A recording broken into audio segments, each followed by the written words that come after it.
حرف ای که با آبروی کسی بازی بکنید نزنید. یک، حرف زدن خیلی مهمه.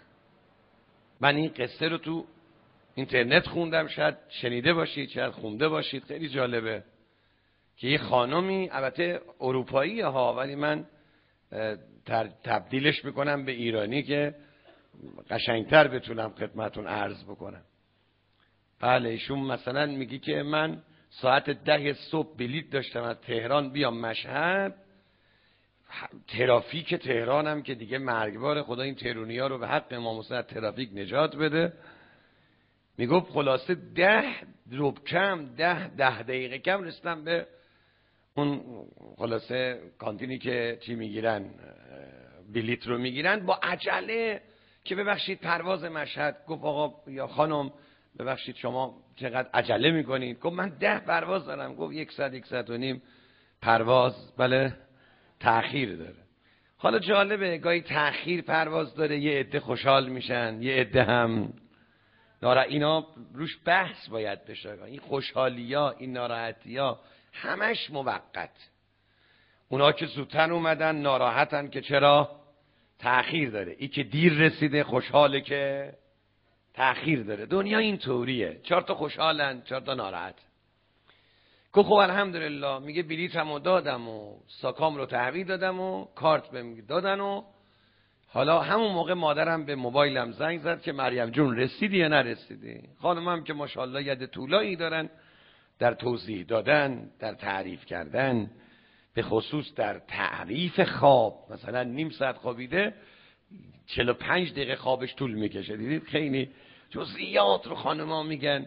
خدا ان شاءالله این هوشی که به این خانم‌ها داده یه ذره‌شو به ما مردم بده.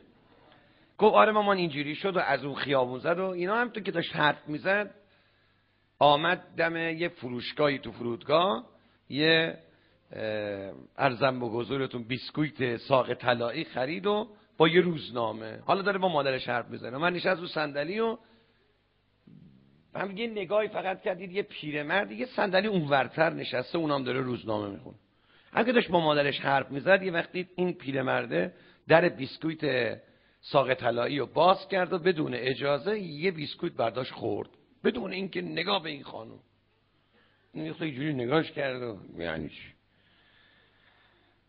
میگه من به مادرم گفتم من بعد زنگ میزنم. عجب پیرمرد باحالیه. ما هم دومی رو برداشتیم، ما هم بهش نگاه نکرد. اونم سومی رو برداشت، به ما نگاه نکرد. من 4می برداشتم، به اون نگاه نکرد. او 5می برداشت، به من نگاه نکرد. من 6می برداشتم، به اون محل داشتم. او 7می برداشت، من 8می. و خلاصه آخریشو گفتم بذار ببینم چیکار میکنه. گفتیدم این پیرمرد آخرین بیسکویت 2 نیم کرد، نیمشو برداشت، نصفشو گذاشت برا ما. دیگه خیلی عصبانی شدم، پا شدم بعد میرفتم تو سالن انتظار. این پوسته ارزم به حضورتون که بیسکویت رو اینجوری مچاله کردم و پرت کردم به طرفشو. گفتم خیلی پررویی، بیسکویت مردم رو میخوری، تشکرم. بله. این اصلا سرشو بلند نکرد به ما نگاه کنه، اصلا ما آدمیم حرف میزنیم.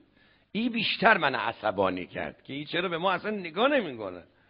گفت رفتیم تو سالن بعدی و بعد رفتیم سوار ماشین هواپیما و میگه تو هواپیما که نشستم در کیفم باز کردم که جا عینکیمو بردارم عینکمو بذارم سر جاش، دیدم که بیسکویت ساق طلاییم تو کیفمه.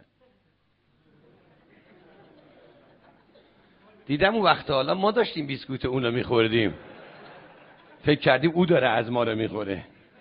بیسکویتشو خوردیم، فوششم دادیم، 2 قرت و نیممونم باقیه. حالا چجوری من برم خلاصه از او عذرخواهی کنم؟